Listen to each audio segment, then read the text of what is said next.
Welcome back to Shat On TV Taboo Edition, the unofficial podcast companion piece to the hit FX and BBC One series Taboo.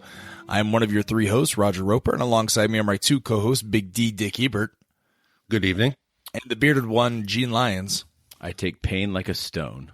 And this is our deep dive episode where we look back on this week's episode of Taboo and provide our immediate reactions, thoughts, and analysis of episode 4. Gentlemen, what did we think of this week's episode? You know, Big D had an opportunity to see it before I did, and so he described this episode as really wild. And so I was expecting some crazy, crazy shit to go on it.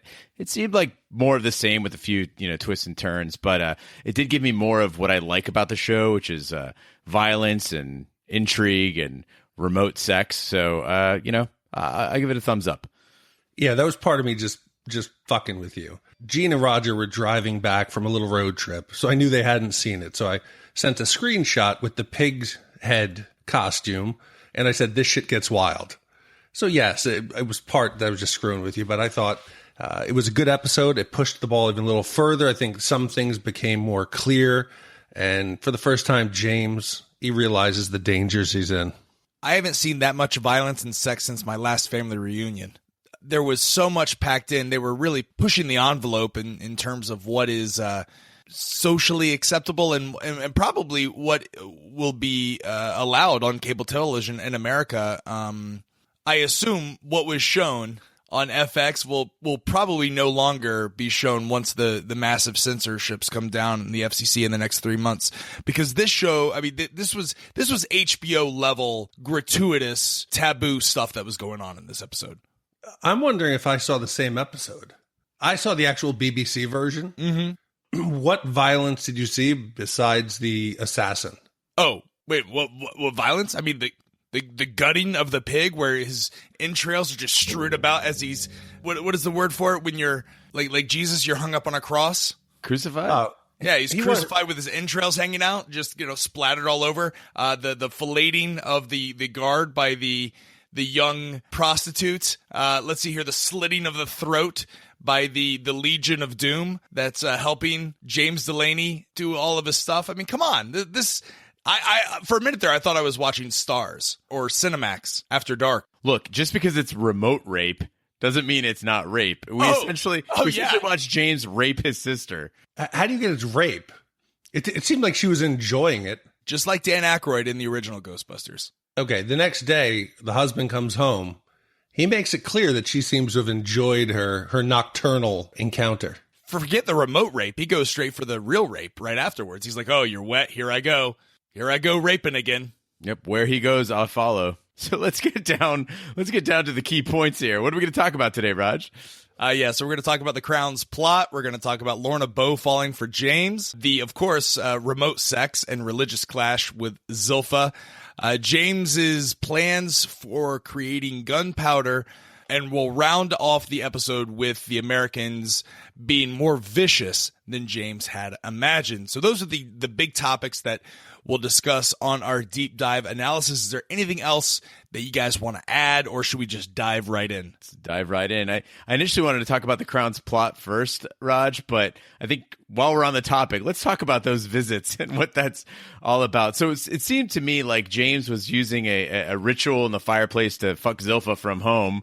I don't know if he can do that to just anyone or if it's their particular bond, but she does, Big D, to answer your stipulation on it, she counters with the Lord's Prayer to make him stop. It seems like they're setting up essentially this clash between Christianity and pagan religion, essentially, or African religion. When the actual encounter's going on, and we see it through Zilpha's perspective, it looks like it's a masked man.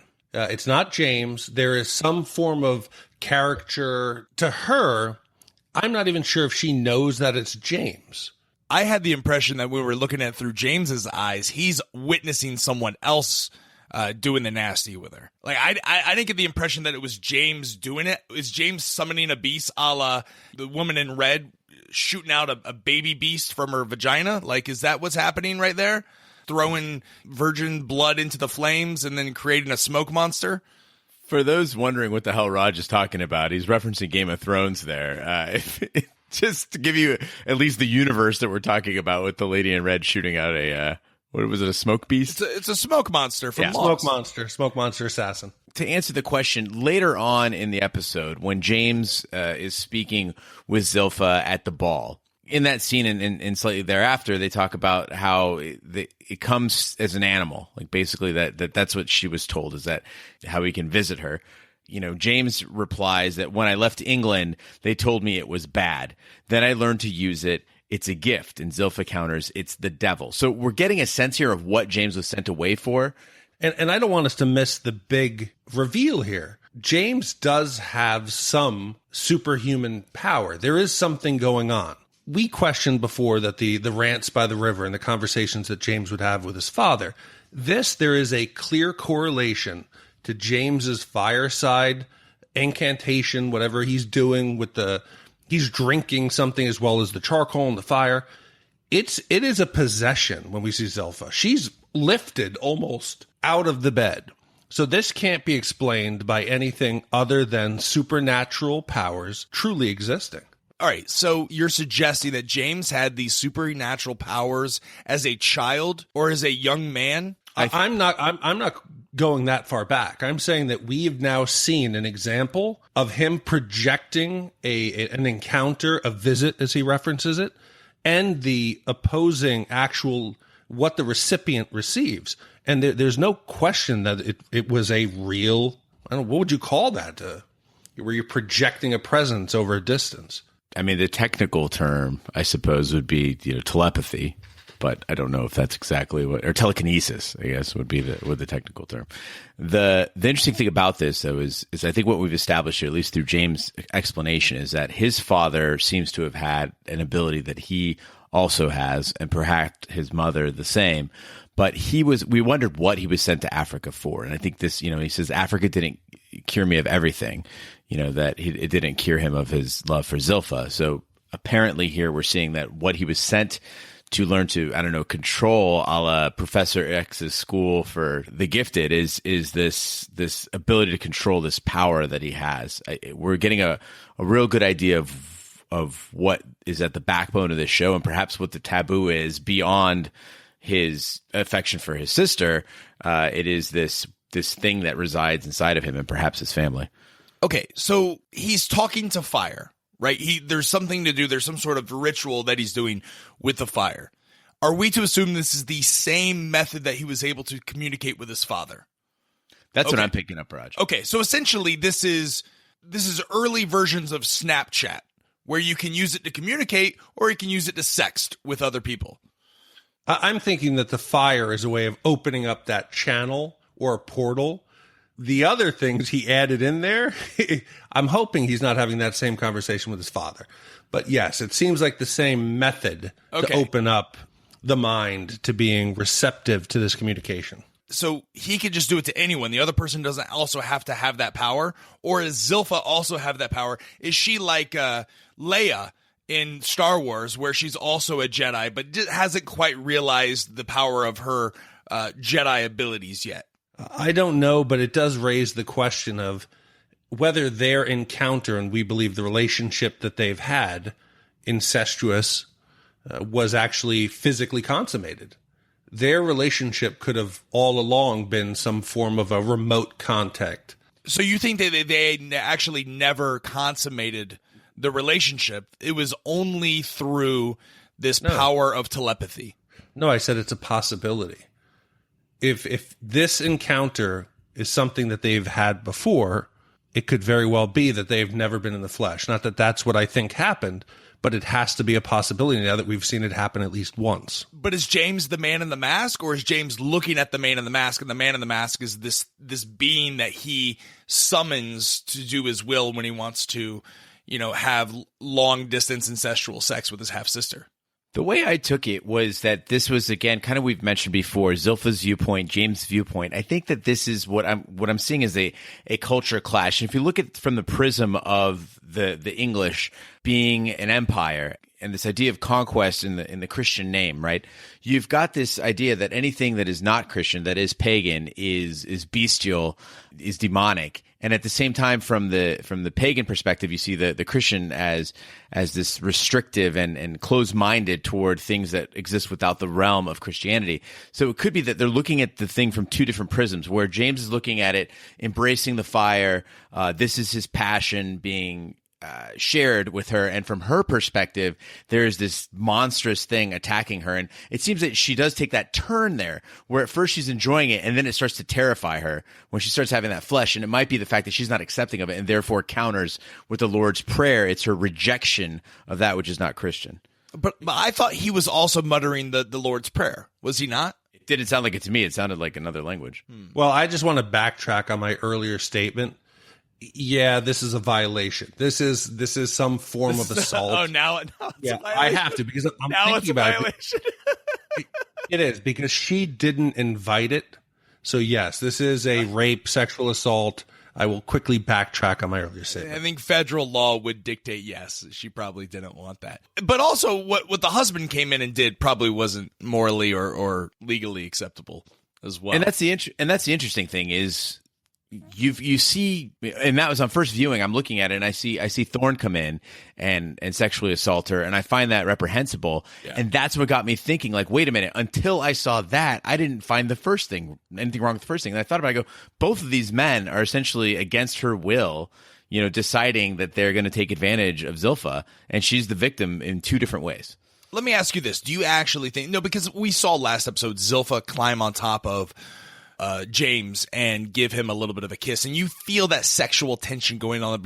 Do you feel that Zilpha actually is attracted to James, yet will not let her carnal desires take over because of that taboo associated with having a sexual relationship with her half-brother? Oh, absolutely. To the point where the only reason she allows Thorne to mistreat her is a guilt that she feels over her attraction to James. The greatness of the guilt is equal to the greatness of the attraction, essentially. So yeah, totally. This entire thing is penance for the fact that she feels she did something wrong to begin with. So James clearly accepts that he will adopt that moniker or adopt wear that cape, that crown of being the devil in the sense. And even when he and his associates are referred to as the League of the Damned, he happily adopts that moniker.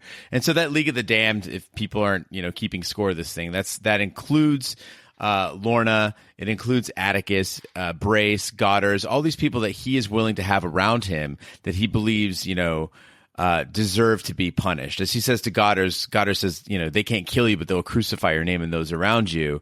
And James says, I don't keep anyone around me that doesn't deserve what they get.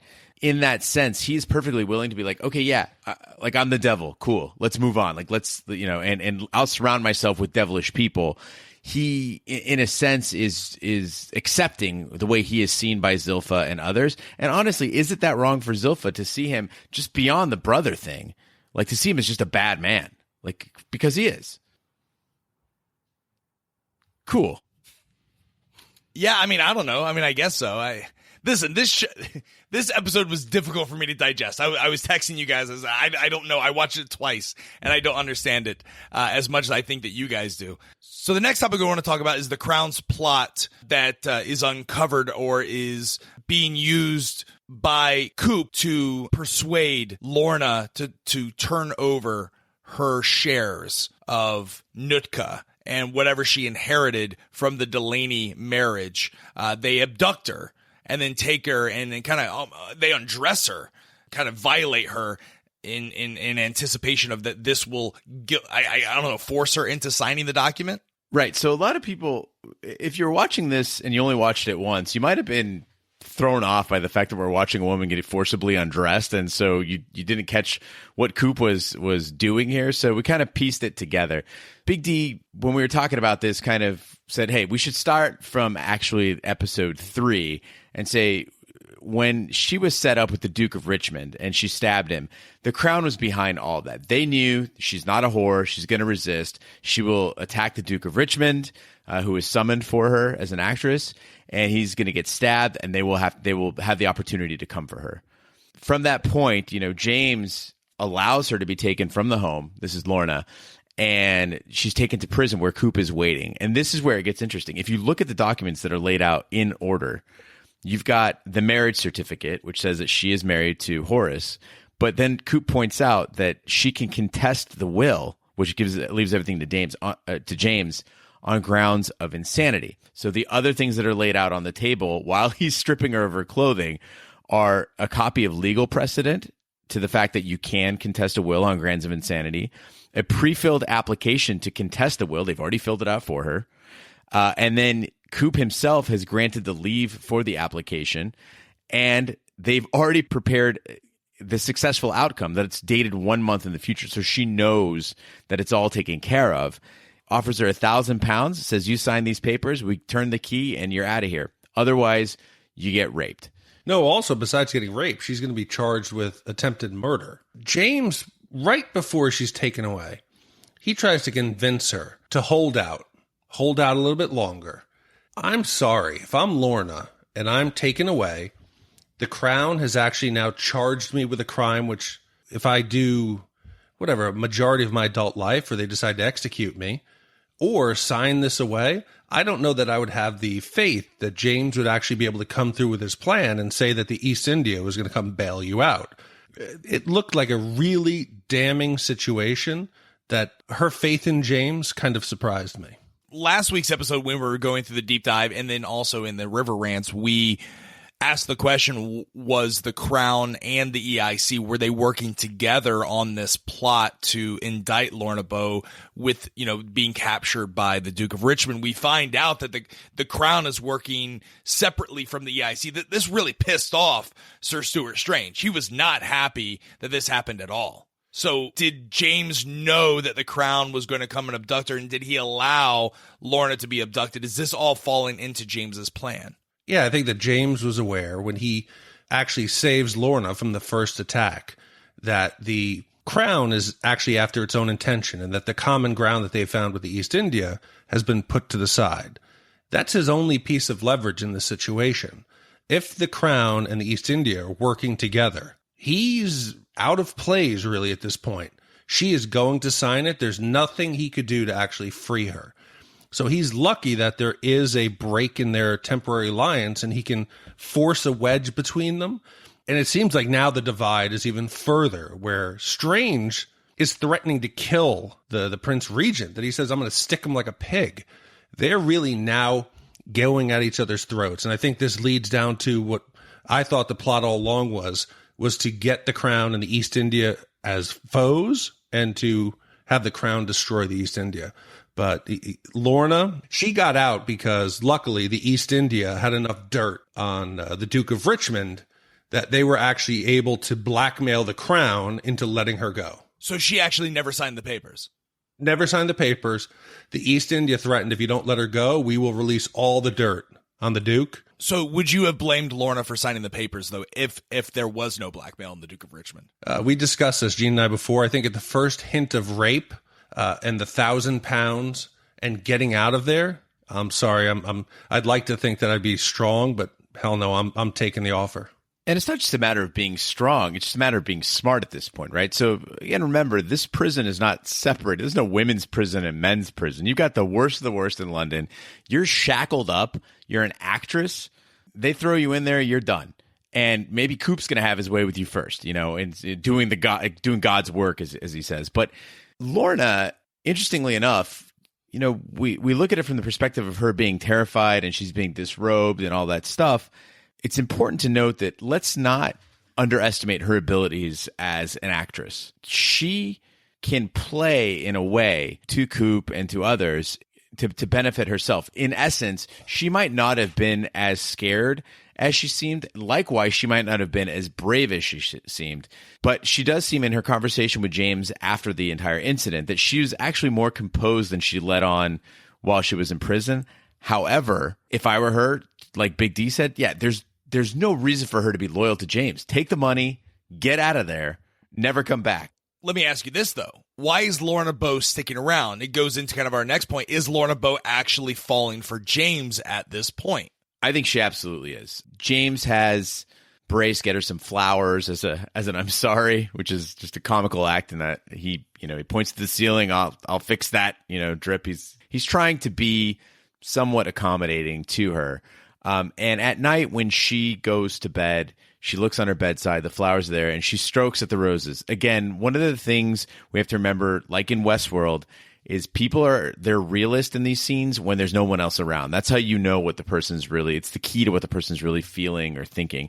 And in this sense, she adores these flowers that she's given by him before throwing them out the window. Now, I thought she was throwing them out the window because she had to toughen herself up and indicate that she was not falling for James. Big D had a different take on it. Yeah, I think she was trying to act strong. I think she saw it as James trying to either placate her, trying to actually show some affection to her, and she wanted to act strong, so she threw him out the window. Hey, you can't win me over with flowers. But getting back to the prison, she was unnaturally calm and collective. She, to me, seems to be playing as an actress, the wide-eyed, I don't know what's going on. I'm getting more and more sense that she is a key cog in an overall scheme. Because you got to ask yourself, I don't believe that the marriage to Horace was real. No, it seems... Yeah, no. Just a yes or no.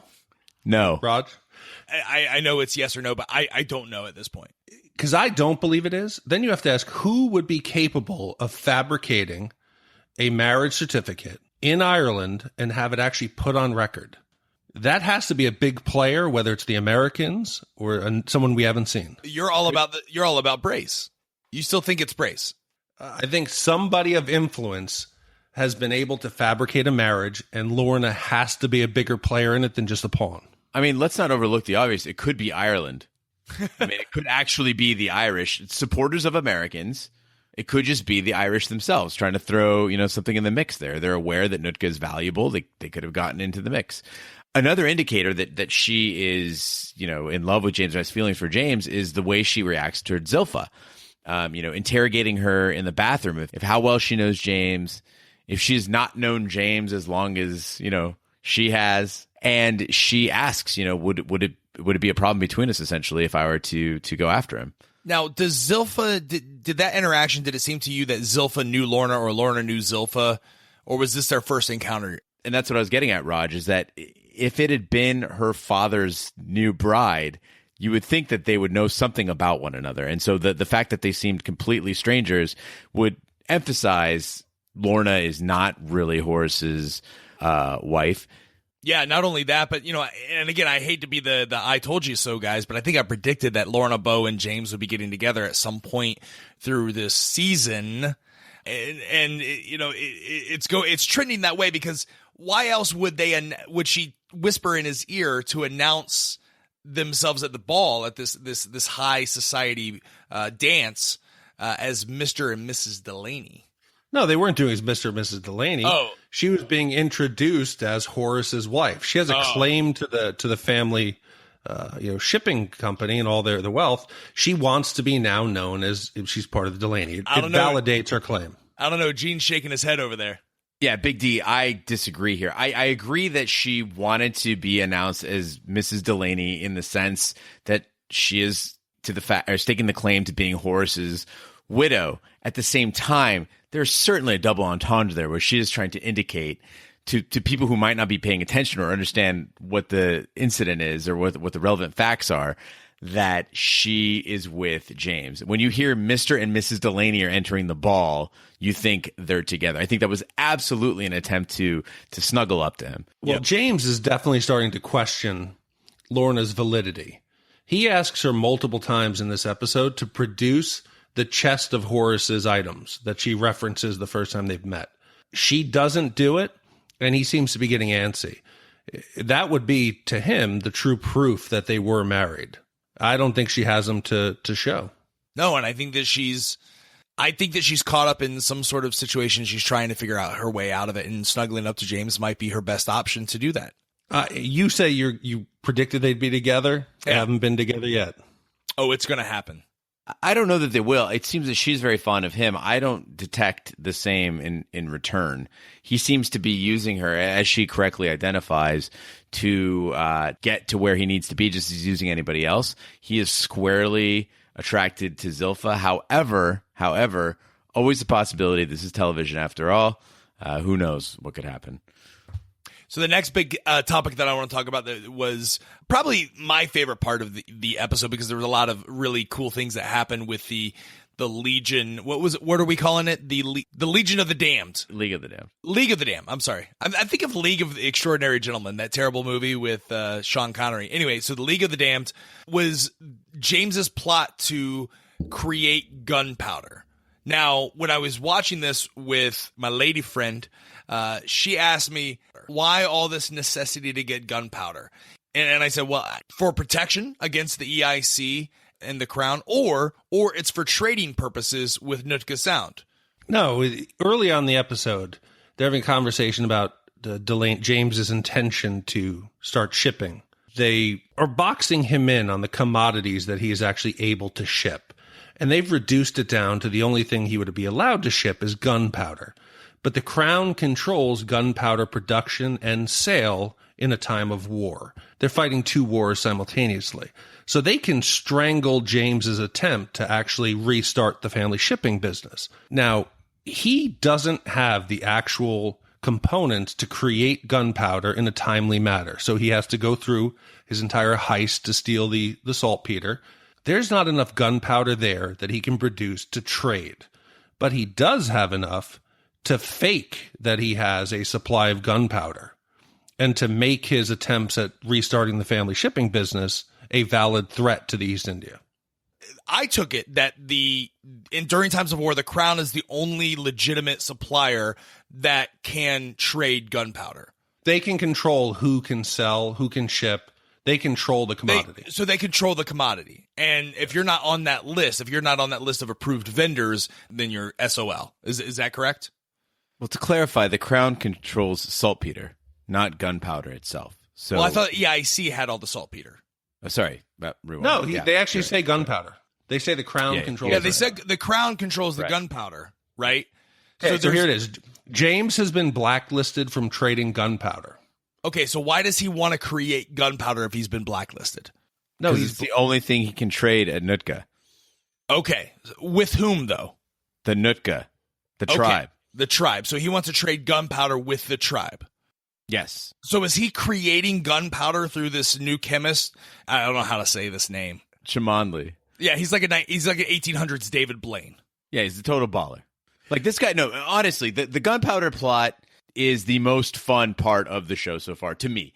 You've got the actual heist going on where you're using prostitutes and henchmen to go in and a raid, and then as Big D pointed out, a very slow motion getaway by horse-drawn wagon. Yeah. You've got this wonderful character in Chimandli, the chemist, who is just full of great lines. He's a weirdo. He's getting high all the time. You know, he's just hacking out in the middle of fields, getting high on laughing gas, delivering arguably some of the best lines when he's banging a woman in the back room because he is essentially a magician. He asks her if she's married. She says no, he's dead. He says, "Oh, thank God," while he's still pounding away, and then asks what the guy looked like. I mean, he's great. Well, I think Big D, you tweeted this line. No, you didn't tweet it. You texted it to us. Which again, we were driving back from San Diego, California, Gene and I, and we were like, "What is he talking about?" The line was what? Well, I thought it'd be fun to just out of the blue text you that. Semen not ejaculated at the point of passion tends to narrow and poison the mind. Yeah. Then I waited for you to reply, and I said, "So ejaculate, then we can talk." Yeah. Again, this was fun. It was like watching Delaney's 11, right? But like, how strong was that board in keeping that door shut from the keeping those soldiers locked in? Apparently not as strong as Pearl's blowjobs, because she distracted a guy to the point where he could get a derringer pulled on his head, and he didn't seem to know what was coming.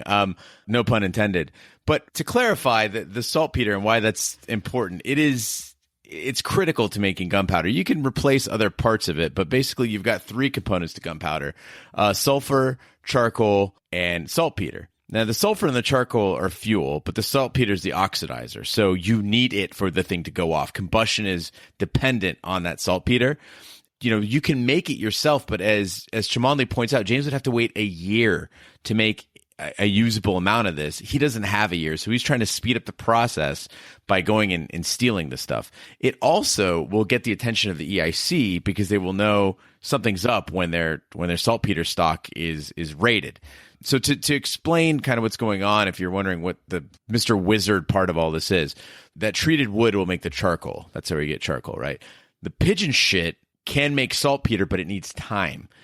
I still don't understand where they're planning to get sulfur, though. Sulfur has to be mined, essentially, at this point in history. So I don't know where they're planning on getting that, which kind of backs up Big D's theory that they might be able to make a limited batch of gunpowder, but certainly you're not going to make a gunpowder factory in a farm. But wait a minute. I thought the urine, it would take a year for the urine to distill to be able to make the gunpowder. That's why they needed the saltpeter right away. Right. So the urine would act as an ingredient to basically treat the wood. It helped facilitate the breakdown of the wood. Got it. And he's getting that from Helga's, I guess, prostitute factory. Like he's getting all the liquids from her brothel, which she's using oysters to cover up the smell of sex. Like, when's the last time you lit an oyster scented candle right after you romanced a young lady?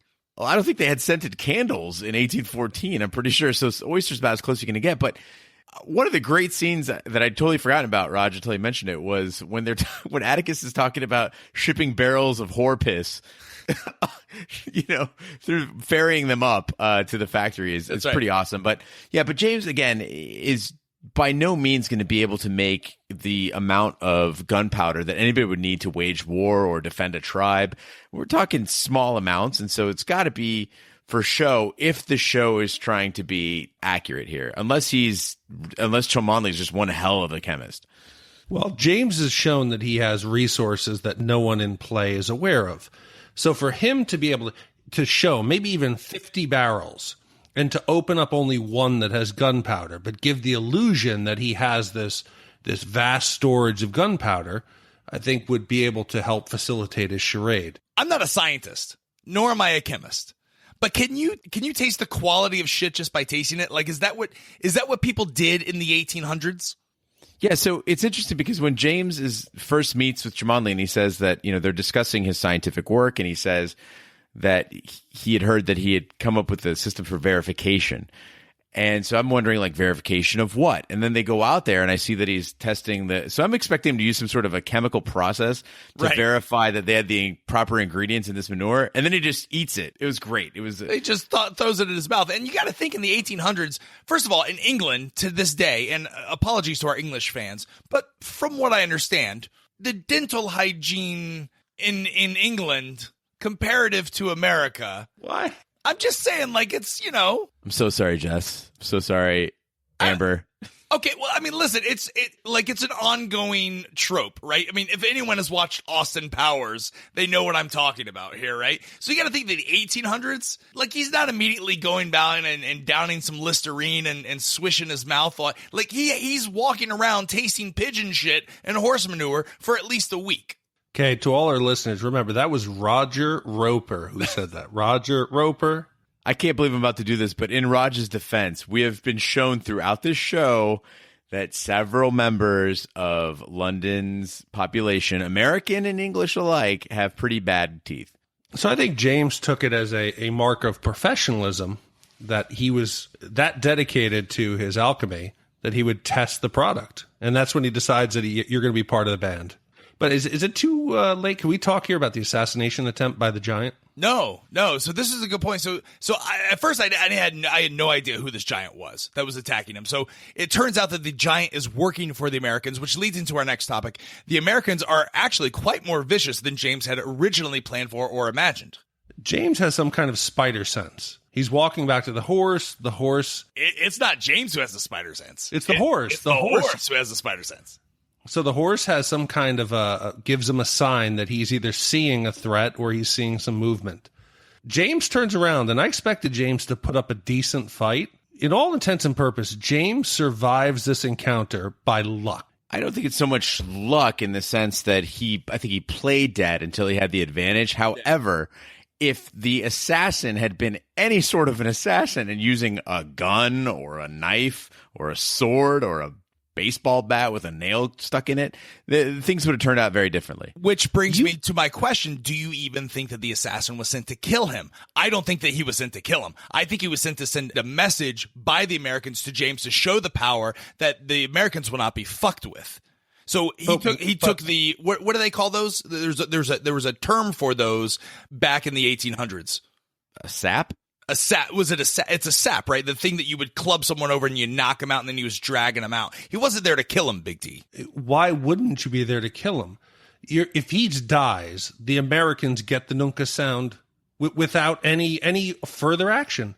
He's willed it to the Americans. Then why would he just knock him over the head? He would have just, like you said, brought out a broadsword or just fucking stabbed him in the back when he was, going back to his horse. Which, by the way, I have 2 dogs. I don't have a horse, but I would hope that at some point, if someone was going to assassinate me, that my 2 dogs, Albert and Pippa, would alert me. Yeah, Raj, I agree with you on this in the sense that I thought the same thing, that, hey, look, the guy wasn't trying to kill him. He was either going to try to abduct him or just beat him really badly so he gets a move on. But Big D pointed out that later on, when James attends the ball and he meets with Carlsbad and he meets with Dr. Dumbarton, it's made pretty clear that they intended to kill him. And that the fact that he survived and the manner in which he survived convinced them that he's better as an ally than dead. And they make the point to say, it's almost they're apologizing for the assassination attempt on his life. Hey, sorry, we tried that. But, that's why we're coming at you with a more attractive proposal. And for your idea that he was luring the giant in by playing dead, hell, fuck no. If he gets hit over the head that hard, he could easily be knocked out.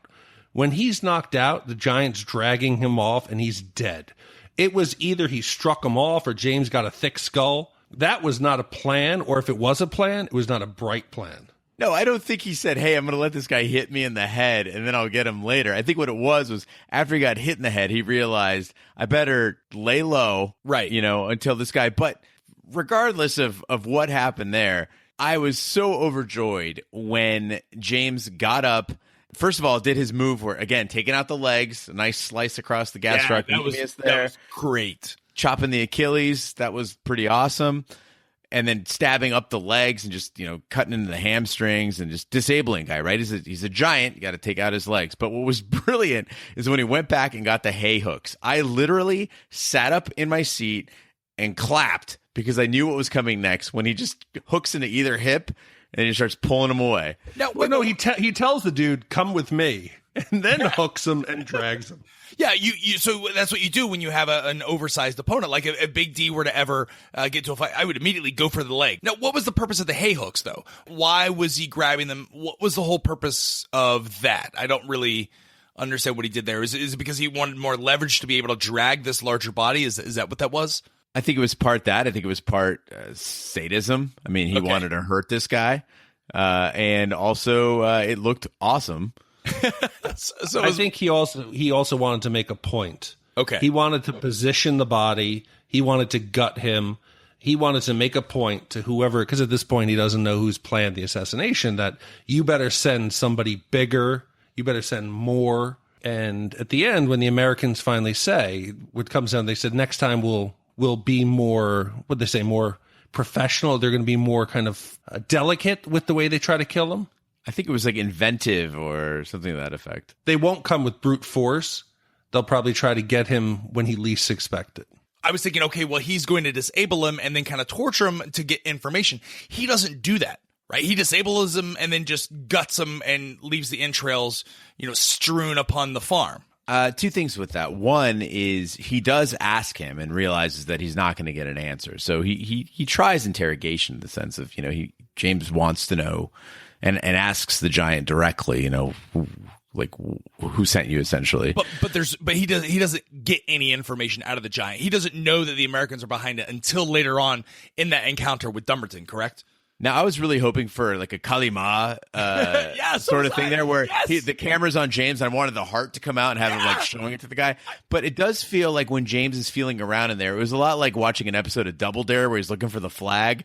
It felt like he was in there searching for answers in the body when he was pulling the entrails out. And in a lot of in voodoo and also in a lot of African tribal tradition, there is the idea that there are answers in the entrails. In fact, I learned today that a certain tribe actually, when their king dies or their chief dies, the brides all are allowed to drink the beer that has been passed through his entrails. That is the ritual after his death. So that's pretty exciting. Yeah, Gene, it's interesting you say that because I was totally expecting a heart to be pulled out or a liver or some sort of body part and then take a bite out of it, similar to like offerings of harvest in a lot of African tribes and a lot of tribes around the world actually is or before a feast, it's great respect to eat a piece of the raw heart or to eat the heart first. Like that's a tradition that's passed down. So I fully expected that to happen. It didn't. But you mentioned that there's a reading of the entrails. So do you think that he's actually reading something there? I feel like he was searching for answers there, but his reaction to the invitation to the ball seems to indicate that he is not quite. He did not find any answers there because he seems to go to the ball kind of with a question mark over his head as to why am I here? Why do the Americans want me here with that second invitation, which was, by the way, not very secretive. You put a fucking American flag in it? Like, come on, guys. Well, the other thing that I want to talk about is this the same farm that the boy of the Delaney family that we're not quite sure if that's his son, Horace's son, or whether or not it's James and Zilpha's son. Is that the little boy that he shares a moment with in the window? Yes. So he's asked by the chemist, James is asked by the chemist, where are the three people who live here? And James says, don't ask any more questions about that. I want to talk chemistry. He is cleared out the farm, but it seems like the family is upstairs, or at least the boy is upstairs. And there is a scene when the boy looks down from the attic window. James looks up at him. His face is blood all over his face, and they share that glance. And people have asked it before. I've been resistant to the idea, is this actually James's kid? That glance between the two of them, I don't think can be interpreted as a brother's glance. That to me seemed like a father-son. Yeah, I think it was a father-son glance and also realization. We don't know who it is, but the child seemed to look at James as if he knew who James was. Right. So I'm questioning how much the farmer has revealed of this young boy's true heritage. We know that he was angry that the Delaneys hadn't been paying for years. So I think it's likely that he may have been spouting off, oh, your father this, your grandfather this. So the child might actually know his true lineage. Yeah, I'm not quite sure about that, Big D, to be quite honest. But I do think that there's more than just this is a Horace Delaney son. I think getting to the whole reveal that it was actually Dummerton that sent this giant to attack James. This all happens at this high society party. And James is introduced to what I was wrong about, which is the real Carlsbad, which is actually not Lorna Bow. We had predicted, and there was a couple listeners that had written in and said, hey, I think Lorna Bow might be Carlsbad. It is not. I like how when you think you're right on something, it's I said, and when we're wrong on something, you say we had predicted. I never predicted this. No, it was myself and another listener, and yeah, we were both wrong on that. So we will not be sharing a virtual beer together in self-congratulation there. So apologies for that. So I'm probably wrong on all the other things too. So Dumbarton says that the attacker was the first offering. Now he makes a second offering, which may show that the Americans' ideals, although they are much more vicious and nefarious than James had estimated, seem to match up more with his. They seem more open-minded on the issue. And the second offering is, instead of we'll kill you, we'll give you safe passage to America, guaranteed. You can take Zilpha with you. And if you want, we know about the incest thing. We can kill Thorne. Make it look like an accident. So they're basically offering him, in exchange for Nutka, everything he wants in life. Well, not only that, but they'll give them different identities.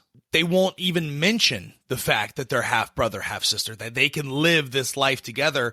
I mean, it's the perfect deal. It's a utopian deal. It's a win-win for James. Well, you have to understand, the Americans are trying to find out what's his Achilles heel, what is his weakness. Oh.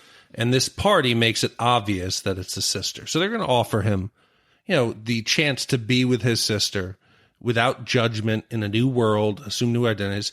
But that doesn't give James what he wants. So it's not the dream offer. He wants the company to pay. Him leaving England does not make the company pay for what they've done. And that's his end goal. Okay, but let's talk about that, because I agree with you, Big D. It's a point that we've brought up multiple times, especially you. You were the first one to actually bring this up, is that he's out for revenge. He doesn't really care about who murdered his father. It's not a murder mystery as we expected. Maybe he already knows who killed his father. It's more of him taking and exacting revenge. What better way to exact revenge than to give the Americans the control of Nootka Sound and remove the EIC from that whole situation? Like, what else can he do to take down the EIC? I think, Raj, the key is that if he were to give Nootka to the Americans, that gives the Americans that trade route through Vancouver, sure. But what it doesn't do is make the EIC crumble. They would still have the ability to exercise their trade in India. They would still have the ability to exercise trade in China, just not through that passageway. So essentially, he wants to do more than just deny them Vancouver. He wants to actually bring them down. And that's got to be a much more developed plan, and it's going to take a lot more work. So at this party, like I previewed before, he is introduced to the Countess Musgrove, who in turn turns out to be Carlsbad. And now James mentions when they're in that magic box and they're in that little room together, he identifies her as Genevieve Decoud of New Orleans. So how did James know that of who she was? Where is he getting this information from? I'm not sure. I mean, it seems that he has his sources. Once he's pointed in the right direction, I think when he got the she, I think, plus the name Carlsbad, I think he did his digging and figured it out. And you have to remember that he got the invitation to the Countess Musgrove's party in advance of the actual ball. And so he had the Countess Musgrove to look into too. So he had hints from Brace about her identity, in the sense that she has unknown origins and that she is a little more, freewheeling, and that how she worked her way up by basically fucking her way to the top. And so essence, he could track backward and find out where her origins are. I think it's reasonable to think that he could find out who she was. And what that does is gives him a power. She says to him while they're in the magic box, "At all times, your life is in our hands. Like, make no mistake, we can kill you anytime you want." To which he replies, "As is your name and mine." If he reveals her, she is done. Carlsbad is fucked. I mean, she's out of high society. She'll likely be killed as a spy. Right. He's playing a dangerous game, but he always seems to have that backup chip. Now, Brace knew this. He's reading the letters that are being sent. Yeah, Brace seems to know a lot for, a servant, again, kind of saying in that Alfred role. He even knows that, he says that she does the closed and turning waltz, which I thought, I was like, so scandalous. Like, she waltzes up close. Then you get to her party and you're like, holy shit, yes, like, this is a party. You got drugs and half-naked people and pig-headed people and magic boxes. Like, I wanted to go to that party. Now, is James hallucinating at this particular time, or does he just get high anxiety around crowds of people? It's without a doubt, to me, panic attack. Okay. I think we're going to find out later on that James has had some experience in his life in a large confined space, whether it's a slave ship. There's a panic that comes on. And in college, I used to dabble in quite a few hallucinogens. At the time, I was carefree and enjoyed them. This party made me feel antsy and wonder how I ever did that. Those few blurry scenes with James made me feel very uneasy, and I could feel his discomfort. And I think we're going to find that origin comes from an experience that traumatizes him to this day. And you see that Zelpha's husband is there. He's high. Thorne. James was asking for trouble by staying near him. If you have a drunk friend, your girlfriend's ex-boyfriend is drunk, and you're at a party, and he starts talking, it's time to leave. James was partially responsible for the encounter that comes out of this, don't you think? Wait a minute. No, not at all here on this. Gene, your thoughts? I feel James recognized, he knows Thorne. He knows what Thorne has said about Zilpha and how he treats her, and he sees him that high. To me, I saw that as protection. He did not want Zilpha to be the victim of a high and angry Thorne. Thorne saw him, and as soon as he saw him, he was enraged. You leave an animal like that alone with your sister or your lover, you're insane. But you know that Zilpha, she cares about what people think and about society. He wasn't angry at Zilpha. He was yelling, "You fucked her. You fucked her." By staying there, James is allowing the situation to escalate to where the entire party could hypothetically learn that the incestive relationship was real. You gotta de-engage. You gotta leave the room. Yeah, but wait a minute. I got the whole feeling, and correct me if I'm wrong, guys. He just got out of the magic box with Countess, with Carlsbad. I got the feeling that he's trying to get out of the crowd and leave the party. And at that particular time, Thorne then confronts him. So James is just at the wrong place at the wrong time. He's not trying to invoke anything. He's not trying to escalate the situation, but he stands there long enough. I was screaming at the TV, "James, leave. James, leave. Get out of there. James, leave." Listen, you go to bat against a 600-pound silverback gorilla. That silverback gorilla is not going to run away, right? He's going to stand his ground. Look, Big D, denying that scene would deny you, from my opinion, the most satisfying scene I've seen in this show so far, which is finally Thorne got his. He got socked in the gut, dragged out, and embarrassed in front of all these people. I mean, he's plays like he's this soldier or like he's some tough guy, and he just gets schooled and thrown out. And then, James very calmly listens to him for a while, and then he's had enough of it. And he takes him outside and tells him, "You need to get some air," And at that point, he could kill the guy, and he doesn't. He spares him because Zilpha's there. The only reason Thorne is alive is because James does not want to turn Zilpha against James. He knows that by killing her husband, he would turn her against him forever, and he doesn't want to do that. But other than that, Thorne's a fucking dead man. Yeah. I mean, because Thorne challenges him at the end to a duel, but we don't get whether or not James accepts it. What do you think is going to happen? Do you think James is going to accept this duel? I don't think there's any way he accepts his duel. Again, if he wanted Thorne dead, he would have killed him already. It would turn Zilpha against him. He doesn't care what people in society think of him. So the reason you would go to a duel, right, is to protect your honor. In that conversation James is having with Goddard in the Molly house, by the way, so he returns to the Molly house. I think he's demonstrating he doesn't give a fuck.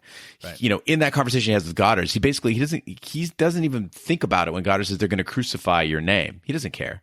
Well, can I ask, is this a duel with swords or revolvers?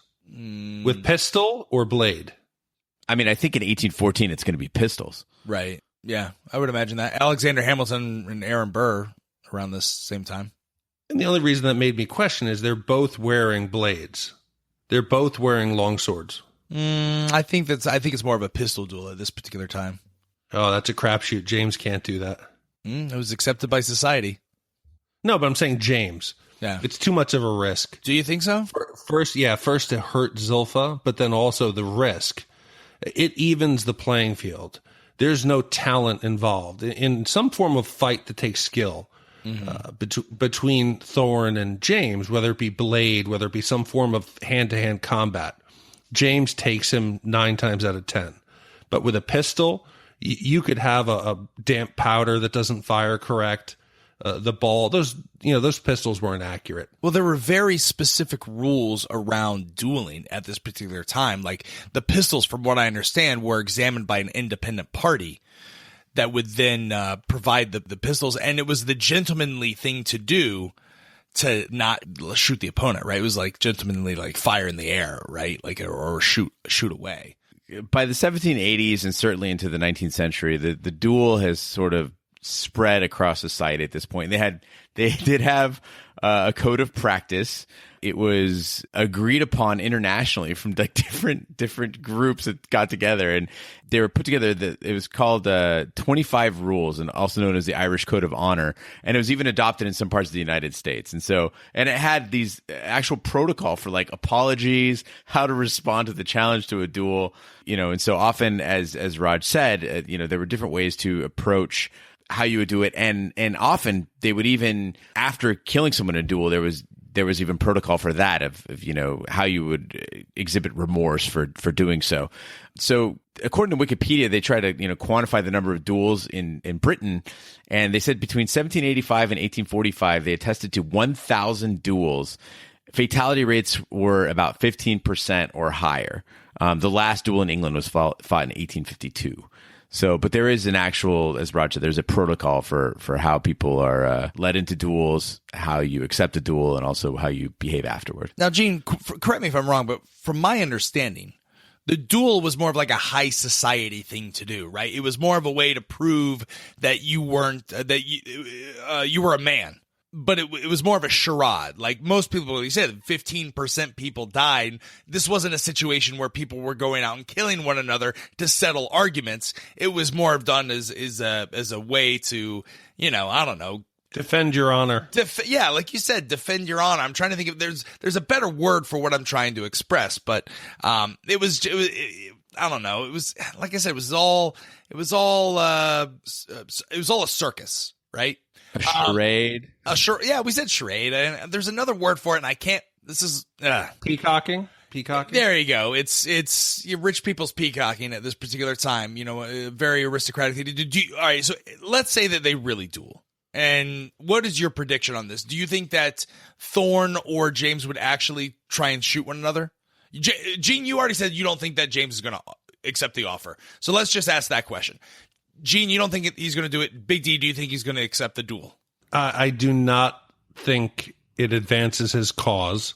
So other than his sister begging him for some reason, which I don't think she would do, there's no logical reason he would accept it. I think they do get in a duel, and I think he kills Thorne, and Thorne's killed off. But if you have a differing opinion, please write into us. We do a segment called River Rants where we do nothing but read and respond to your emails, your thoughts, your theories, your analysis on anything in the episodes, in the series, or anything that we've discussed here on the podcast. You can do that by emailing us, hosts@shatontv.com. Is there anything else that we want to discuss on this week's episode before we get ready for Friday's River Rants? Fantastic. And again, our River Rants episode drops every Friday, and we record on Thursday evening. So you have up until Thursday, 5 p.m. Eastern time in America to send in your emails. We take the top emails of the week and pack that into about an hour-long episode. Every River Rant email that is sent to us is listed on our River Rant section on shatontv.com. There you can join the conversation in the comments section, connect with other listeners and viewers of the show. This is a very niche program. It's not as popular as Westworld. It's not as mainstream as Westworld. You may not have anyone to bounce off ideas with, and you may think that you're a weirdo. Well, we're giving you the space to connect with those other weirdos and have fun with that. So be sure you do that and join. That concludes this week's episode of Shat On TV Taboo. Be sure to follow us on social media and share with a friend. We're everywhere on social media, including Twitter, Snapchat, and Instagram. We're at Shat On TV. You can also find us on Facebook. Just search for Shat On TV Podcast. Again, that website is shatontv.com. That email is host@shatontv.com. And we're everywhere fine podcasts can be found, including iTunes, Google Play, Stitcher, and YouTube. Be sure to subscribe. And if you stop by iTunes, please be sure to leave a 5-star review. That really helps the podcast grow. Big D, we're getting a lot of great reviews and 5-star reviews. Is that correct? Yeah, I'm not prepared with that. I didn't have them pulled out. No, you don't have to. You don't have to read any. But like we're up to like the 30s now, which is really good. It's 27. 27. So okay. I'm surprised. Generally, it takes a while to get a ton of reviews that somebody would take the time to actually go on iTunes and write them out. We were in the hundreds of thousands of downloads before we probably hit 27 on Westworld. So it means that the audience here is really engaged and they're taking the time, and we appreciate it. It makes a huge difference to the podcast and helps us grow. So thank you, and recommend us to a friend. Great. So on behalf of my co-host, Big D and Gene Lyons, I'm Roger Roper. Be sure to follow us on Twitter. You can find our bios on the Shat On TV website, and also follow us over at Shat the Movies, where we review 80s and 90s movies from our childhood and give reviews there. It's a more loose format. It's a lot of fun. We're getting a lot of solid reviews on that. We just recently did Commando and The Breakfast Club, and we're about to do, I think, is it RoboCop? What's in the lead now, Big D? Do we know? Is it... So it's between tomorrow's the last day, and it's a tie almost between RoboCop and Beverly Hills Cop, but I think Beverly Hills Cop has taken the lead slightly, but we still have time to go vote. I don't like that at all. I don't like. Well, I'm going to stuff the ballot box to make sure that RoboCop gets it. Be sure to vote for RoboCop on Shat the Movies. Go to shatthemovies.com and vote there. So until then, we will see you on Friday for Taboo Rip Rants. That's it for us on Shat On TV. Deep dive of Taboo. We'll see you Friday for that. Thanks so much for listening. We'll see you soon. Enjoy your burrito.